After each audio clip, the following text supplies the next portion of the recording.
को SHO खपे, न को DSP खपे। तव्हां पंहिंजा माण्हू रखो, लॉ एंड ऑर्डर संभालियो। Totally police is responsible for it. Police जी रिट चैलेंज थी आहे। मां मुल्क खां ॿाहिरि हुउसि। जीअं ई 5 तारीख़ वाक़ियो थियो आहे, 6 तारीख़ मां शाम जो कराची पहुतो आहियां। 7 जी राति मां हिते पहुतो आहियां। अॼु मां तव्हां सां गॾु बीठो आहियां। कल्ह मुंहिंजो भाइटियो तव्हां सां गॾु बीठो हो। ऐं असांजो मरण जीअं हिन शहरनि सां आहे। मां सम्झां थो, मां ॿुधो आहे त सभिनि खे बदिली कनि था। सुठी ॻाल्हि। बदिली करणु हिकिड़ो हल न आहे। असांखे हेल चोरी न खपे। तव्हांखे यादि हूंदो शहरनि खे त पंजाबी जी चोरी थी। मां पंजाबी जे हुन चोरनि खे कढु लॻुसि। गाॾियूं वञी चोरनि खे हयूंसीं। जंहिंखां पोइ चोरी बि मोटी, सभु शइ थी, चोर बि बधा।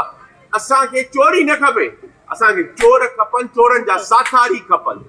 हितां घणे पंध ते जेके पाण खे नाम नियाद शहर जा वारिस सम्झनि था, जेके इतिहाद बि शहरनि जे लाइ ठाहिनि था, अलाए हितां घणे पंध ते घर आहे, घणे पंध ते अथसि। तव्हां बि शहरी ॿुधायो न।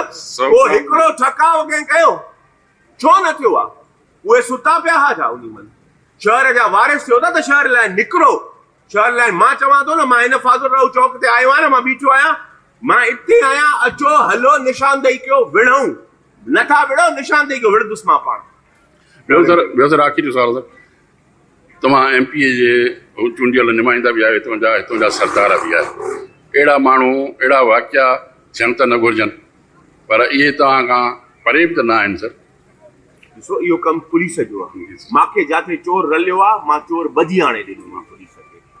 मां उन ॾाढे हिकिड़ी ॻाल्हि कई त कुझु असांजा दोस्त नाराज़ थी विया त साईं, मां हिकु नंढी वॾी मिसाल ॾियां थो। मुग़ैर ई चोर निकितो, पुलिस खां पुछो मालिकी केरु पियो करे? पुछो पुलिस खां, सवाल कयो त सरदार खान मालिकी कई, बुरहान मालिकी कई, या कंहिं कई? मां कंहिंजो नालो न खयां। ठीकु आहे, माछी ॿधो त हुनजी मालिकी कंहिं कई? उन खां अलावा पुलिस मुक़ाबिलो थियो, हुन मुंहिंजा मारफाणी मारिजी विया। ठीकु, चोर हुया न, मारिया चोर।